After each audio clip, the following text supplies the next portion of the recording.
Okay, well, I don't think this is an emergency podcast by any means, but myself and Stephen are back with you for a couple of minutes here, and we are discussing, Stephen, the acquisition and the recent trade swung by Peter Bendix and the Miami Marlins with the Oakland Athletics that has now seen Jonah Bride become a Miami Marlin, essentially in exchange for Jordan Groshans, who has Sure. been designated for assignment. So I guess real quick to backtrack a little bit, Groshans DFA'd 24-year-old out of Texas. Marlins acquired him in 2022 in August. Anthony Bass, Zach Pop going the other way. We did see him a small cup of coffee in 2022 for 17 games, hit 262, 308. Last season did not see time in the big leagues, played first, played third, did okay at the AAA level, and the Marlins obviously suspect here that they have more in the way of depth by acquiring Jonah Bride, who had recently been designated for assignment by the Oakland Athletics. And I'll let you talk here in a second, but Yeah, I yeah. just when I had texted you the other night, we were chatting about it a little bit. And again, we're going to try to do some of this stuff with the fans, for the fans, and for our listeners whenever moves are made. But whenever a move is made that impacts the 40-man roster, in my It's opinion, significant, yes. there is some significance to it, and it can't just be brushed aside because this is not a Tim Anderson, a JD Martinez, and Ahmed Rosario, who people obviously are looking at, and understandably so, because the Marlins still have what many perceive as needs, and the offseason is not over, and this could carry into spring training, and we'll see what moves they make. But the floor is yours, and I guess we'll talk about this. And the reason we're doing this, by the way, is because Jonah Bride's going to join us here in a couple of Yes. minutes. We have an opportunity to chat with him, but I can expound on this in a little bit, but I just feel, Stephen, as if there's some significance to making 40-man roster moves. Yes, especially when you trade for one that you automatically put on your 40-man roster. I mean, I know the name doesn't sound too familiar. Maybe the emergency podcast, the criteria we were thinking were, like you said, a Tim Anderson, but it's still significant enough to jump on here where you have a chance to talk to him in a couple of minutes here. Look, we kind of chatted about this a couple days ago when we were debating on whether we wanted to do this or not. This sort of feels, again, very Rays like. You're going to start to see the trails left behind from Peter Bendix. This is a move that no one's going to post a story and it's going to be a big deal. But this is a guy, 28 years old. And if you just look at the baseball reference, if you just look at the numbers, you're going to roll your eyes and we're going to come off as homers. And I promise you we're not. Because if you look at the in-depth numbers, and I know you have a ton on it, Kyle, last season, no hitter minimum, 50 plate appearances, had a wider gap between their actual and expected on base average. That is significant. And that is something where you look at that season or the season before and say, all right, maybe it just wasn't going his way. And you have to believe in baseball that stuff evens out. We saw it with the Marlins this year. They were 13, 14 games over 500. We talked to Skip, and Skip was like, look, we knew eventually that was going to even out. You got to hope in some way the baseball universe is going to reward someone like Jonah Bride in 2024. Yes, and to your point, the surface numbers are not good on Bride, and I'm looking forward to asking him about what he thinks about the following. He has 250 at bats in the big leagues. He has a homer. He has 48 hits. He's a 192 hitter in the big leagues with a 296 OBP. Played 40 games for the Athletics last year. Again, very similar to Jordan Groshans. He primarily only played first and third last year, similar to Groshans. He has the ability, he played 32 games at second base back in 2022. What I did find interesting and what I started to dig in on a little bit here, Athletics Nation, SB Nation, the blog Yeah, for yeah, the yep, Athletics, yep. put out a very good offseason article on Jonah Bride, who has one option remaining. So that does not necessarily mean the Marlins have to carry him into the regular season. He does have one option left, and I'll get to that in a moment. But the article flat out says his underlying numbers painted a very different story. His weighted on base average sat at a measly 237. Okay, so we're starting to dig into some analytics here, and I don't want to pretend as if I know everything that I'm talking about here. I simply just read the article and I tried to understand this stuff the best I could. StatCast estimated that he was a much better hitter, ranking him fifth on the team in expected weighted OBA at Yep. 323, right behind only Brent Rooker, Ryan Noda, Zach Geloff, and Seth Brown. Some very good players, some very good big leaguers. And again, I know the perception is probably not great with the Athletics because they really struggled. Now, another thing, again, this is analytics, and you can read into it as much as you'd like. He also seemed to run into a lot of bad luck carrying a BABIP. This is something that people find to be very important in the game. It refers to batting average on balls in play of only 221. He hit the ball very hard when he was making contact. I say all of that to say the following, and we've discussed this. The Marlins are in desperate need at true depth below the Hmm. major league level. Yep. Okay, whether that's starting pitching, you're going to need 10 to 12 of them a year. Whether it is truly sustainable depth, a la a Jonathan Davis, who's back on a minor league deal with an invite to big league camp. Was sorry to see Garrett Hampson get away. He signed a big league deal, but that is true depth. Now, Hampson has parlayed this into a big league deal with the Royals, and good for him. He was very good. But if the Marlins want to get to where they want to go, when somebody falls at the major league level, and it will happen, I promise you the 26 guys that everybody thinks on the first day of spring training they're going to break camp, they probably won't because somebody's going to get hurt. Yep. It happens. You have to have depth. The underlying numbers on Jonah Bride would suggest not only can he play multiple positions, that he is a better offensive player than he has shown in the Yep. big leagues. That that is to me worth taking a flyer on. And again, he has an option. So that suggests that you could option him out of spring training to AAA. Remember the new rules in effect a couple of years ago, maybe starting last year, you can only option somebody or recall them and send them down 5 separate times before they Right. have to be DFA'd. Okay. But this is a guy you're going to see in Miami this year. And again, back to where we started this little podcast, when you are making 40-man roster moves, there are reasons for that. There's a difference between making a 40-man roster move and a trade with a team as opposed to an invite to major league camp and a minor league deal. Okay, Yep. this is somebody that within reason, I don't know if I would go as far as to say they think very highly of, but sure, you could But say they that, think right? of him enough as a 40-man guy that they're going to trade for. Look, I think both of these guys sort of needed a change of scenery. If we're going to look at it at the glass half full, that's how I'm looking at it. For Groshans, he obviously had a disappointing last year, didn't get up here. He needed a change of scenery. A guy like Jonah Bride, maybe he needs a change of scenery. But every team needs some depth, and this is what he will provide for the Marlins. And, again, like we talked about the analytical part of this. Let's see what he does with this staff that has had so much success, a hitting staff that has so much success. Let's see if the change of scenery Yep. does something for him. And again, I'm excited to kind of pick his brain because it's not like the guy's not capable, Kyle. Like his numbers in Las Vegas in the PCL, 305, 13 home runs, 54 Right. RBIs last year. He seemingly has nothing left to prove at the AAA level. Now, Right. I do Right. caution people the PCL is notorious for being a launching pad. That is an offensive league. Who were we just chatting with during FanFest? Oh, Ryan Weathers, when he was Ryan like, I, Weathers. I Yep. got out of the PCL. Like it's very tough. It's very tough to pitch in that league, and there's a lot of guys that have a lot of offensive success. But he seemingly has nothing left to prove at that level. And now the question is, can he put it together at the major league level? I thought you hit on something very important that we have hit on all off season long. Not peddling an agenda here, but this is a Rays move. This is, to me, there's been a couple of this offseason. There's probably more, but the first, now two guys come to mind, Jonah Bride and Trey Mancini. Okay, Mm, those are perfect, like bounce back candidates for a team that's not going to have an absorbent payroll that stretches to $400 million. These, in particular, Trey Mancini, it wasn't that long ago that he was bashing balls out of the ballpark for the Orioles, and he was an all-star. Obviously, had the yep. cancer situation, but you when you start to stockpile these type of players, you'll get one or two a year that maybe they don't have career years, but serious bounce back years. Like Hampson last year. 100%, where they are good big leaguers and they make an impact on your team. The Marlins do not, and let me be clear, they do not have enough of those guys. And you will continue to see moves that may be unimpressive to some, but it will only help this organization moving forward in terms of depth, right? I'm sure for many, Trey Mancini may not have moved the needle, right? Because the immediate thing is, I'm going to go to Baseball Reference and see how he did last year. That's everybody's Oh, he's instant washed gut up. Yep. reaction. He Yep. stinks. He can't do it anymore. Jonah Bride, this guy's never put it together in the big leagues.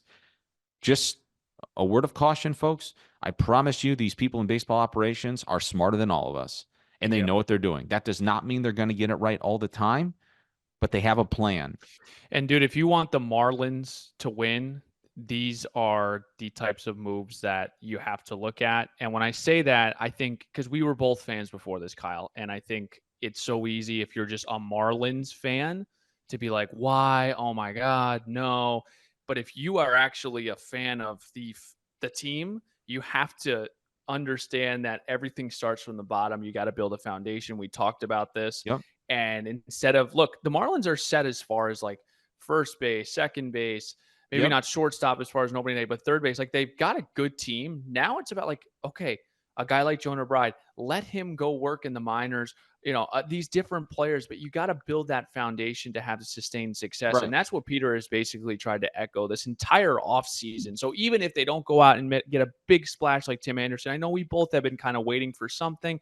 Everybody has. That's It's okay. everyone has, but it's okay to have moves like this because it fortifies your minor league system and you just have to, it's just necessary, it's essential if you want long-term success. You made the playoffs last year, you want to make it again this year, you got to build the foundation. It can't just Okay. be one and doneers. Yes, you're correct. And one more thing. I'm not trying to Go drag ahead. this out. Jonah's going to Yeah, join us in just a minute. To me, the Marlins make a move and acquire Jonah Bride. The organization got better. that's You it. have to That's it. stack it, right? To me, the Miami Marlins got better the other day when they traded for Jonah Bride. To me, the Miami Marlins got better this offseason when they acquired Vidal Brujan and Calvin Fauché, who has major league experience from the Tampa Bay Rays. Vidal Brujan is going to be another guy. And by the way, Jonah Bride doesn't like that. I'm not suggesting he has a ton of time to figure this thing out. He only has one option left. He essentially has 1 year to prove in the Marlins system that he's capable, right? Or else he's going to be out of options. He will be if he gets optioned out of camp and he can be jostled up and down Right. throughout the season. But if you take a look at the Marlins offseason, Christian Bethancourt, to me, the Miami Marlins are better at the catching position right now than they were at the end of last Not to season. you, to everyone. That's just a fact. Go ahead. Right. And Jonah Bride, the Miami Marlins got better the other night when they acquired him. That does not mean he's going to start the season in the big leagues, but that's real depth. And Yep. this is also going to provide a real opportunity for a guy that is trying to rejuvenate his career or really get it going at the big league level. The same can be said for Vidal Brujan. By the way, another very under the radar move, the Marlins picking up Declan Cronin from the Chicago White Mm, Sox. Has anybody watched the video on him? That's 97 to 98 with a 90-mile-an-hour slider. Okay, that's big league experience. Calvin Fauché, Roddery Munoz, who they acquired, who has yet to make his major league debut. Those are 6 guys right there that have made the Miami Marlins organization better. And you have to do that. And it's not going to be a year, but you have to continue to stack that type of stuff. And it's going to get them to a place where they feel really good about. So I'm last thing, done. Kyle. Last thing, really quickly. Last thing. And I think the beauty of all of this, right? When you are young, when you're trying to prove yourself, you have a different mindset going into an organization that just made the playoffs Yes. versus a team that just had an awful year. I Mm-hmm. know it's so simple to say that, but I'm telling you, it's so profound to me.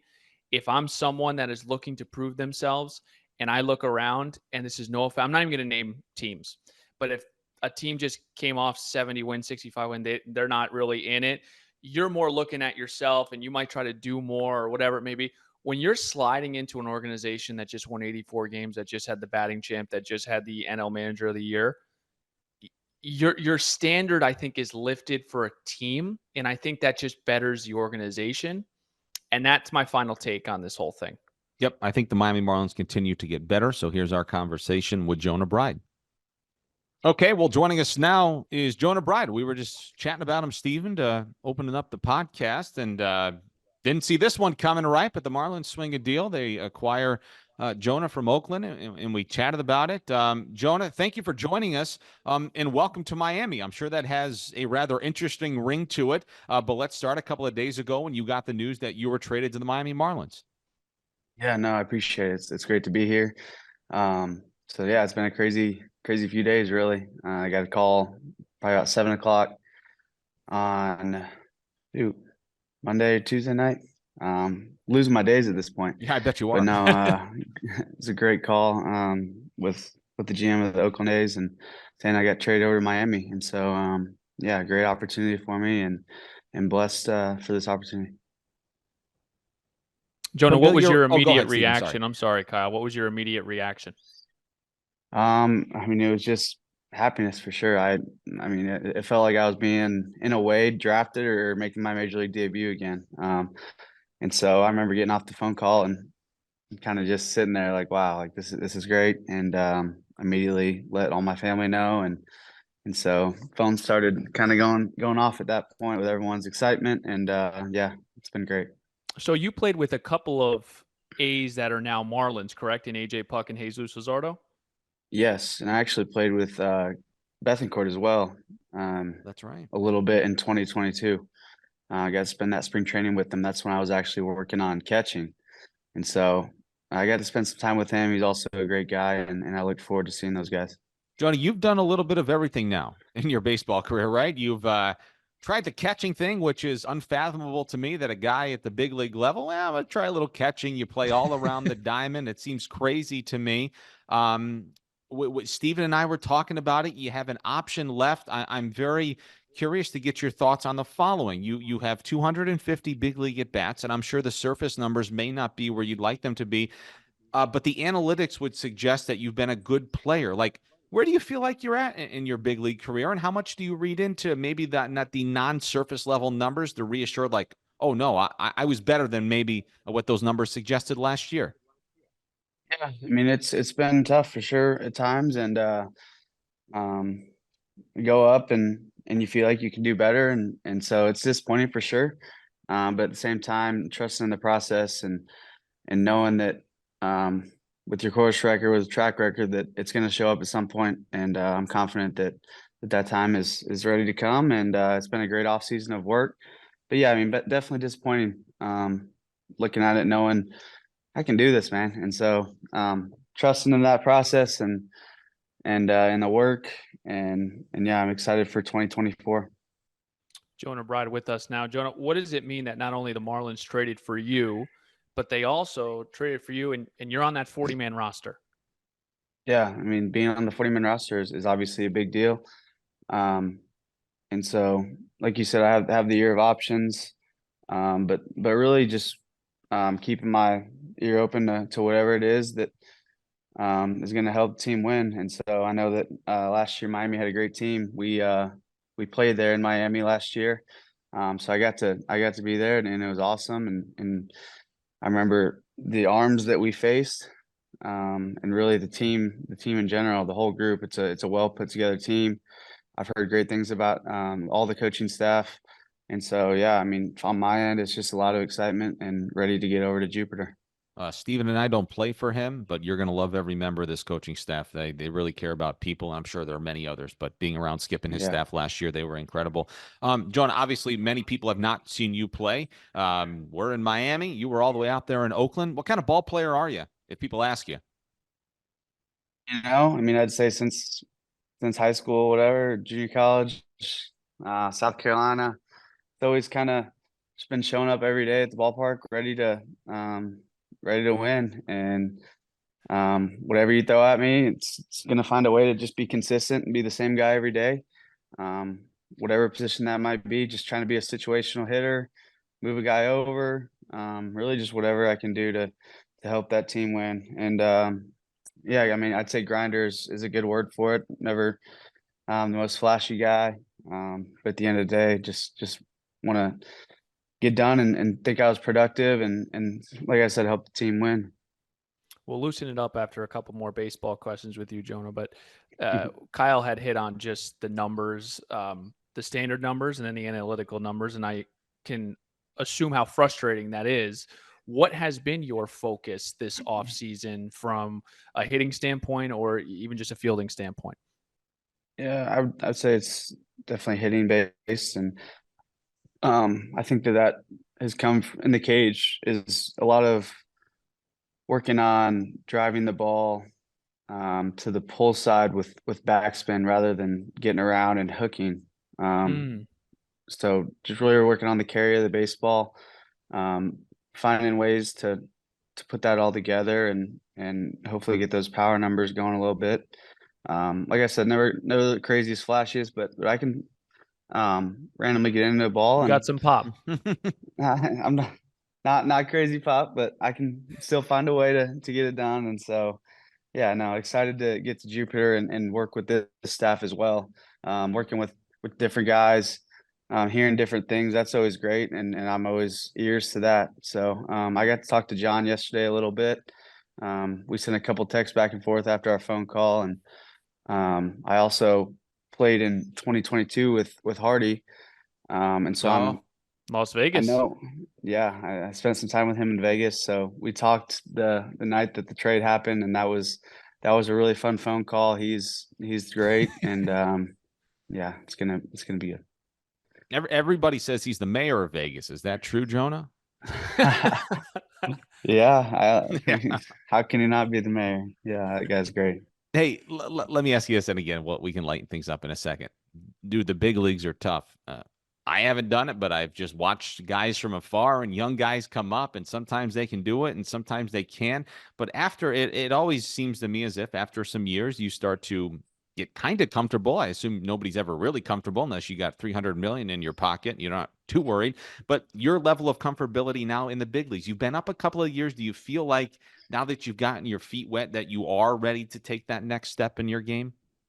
Yeah, absolutely. I think that having that comfortability, like you said, is a huge thing. I remember that guy that made his debut in Boston in 2022, myself, and that was definitely a really scary moment. But now going into year three of it, yeah, I mean, um, show up to the park every day, ready to work, really feeding off those veteran guys that you can, and doing whatever you can, and yeah. But I think that definitely more comfortable, and um, in a way have seen a lot of different things that I hadn't seen the year before last year. And so yeah, I mean, I think that this should be a great year. What do you remember from your home run against Garrett Cole? It was a curveball. It's the first one I'd seen from him. He had thrown some sliders to me that day, and um, yeah, just remember obviously great, cool moment for me. Hitting that first one off of him. But yeah, it was a curveball with a two-strike count and Mm. just got a good swing.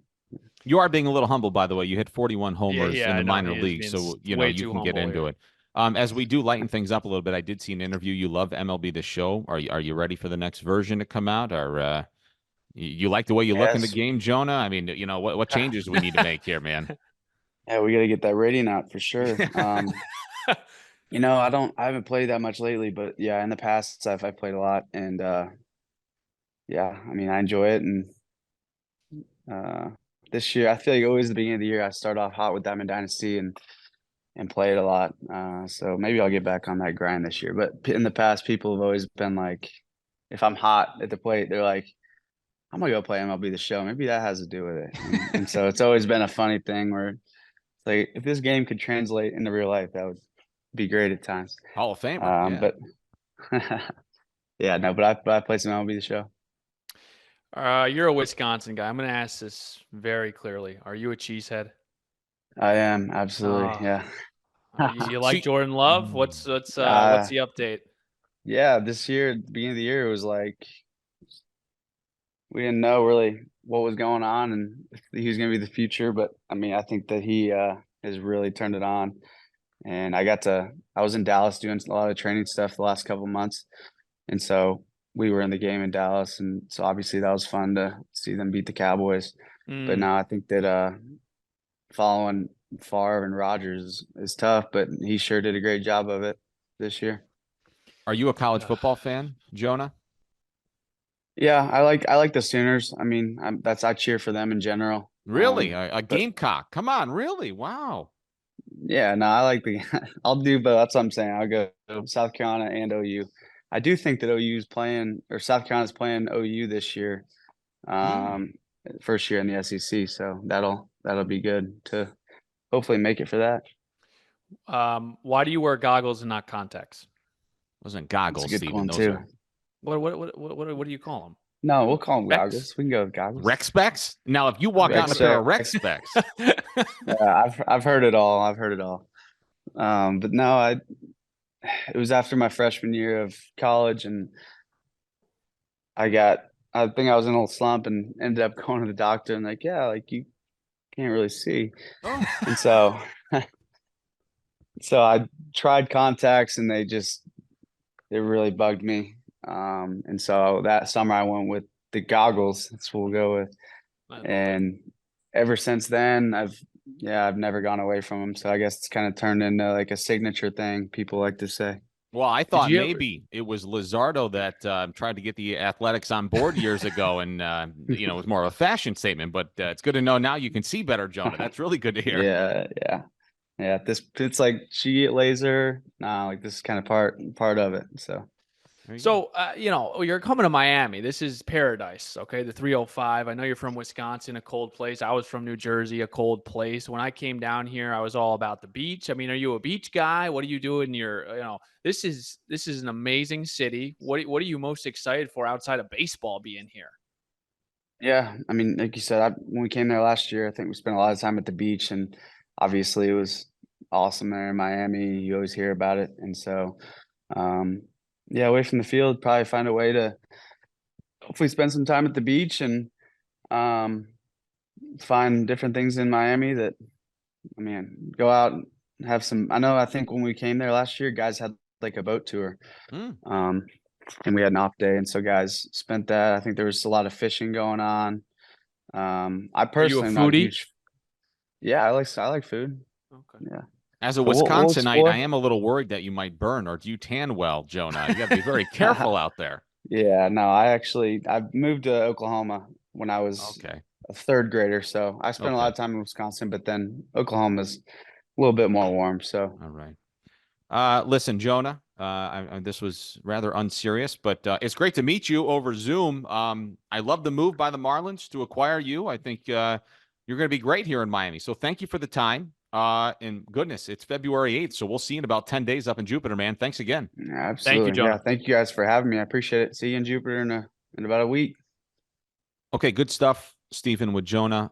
Good conversation. I'll wrap this up really quick. Just a couple of household items. I just want to make Yeah. sure everybody, and now there hasn't been a press release yet. I'm telling you it's coming out.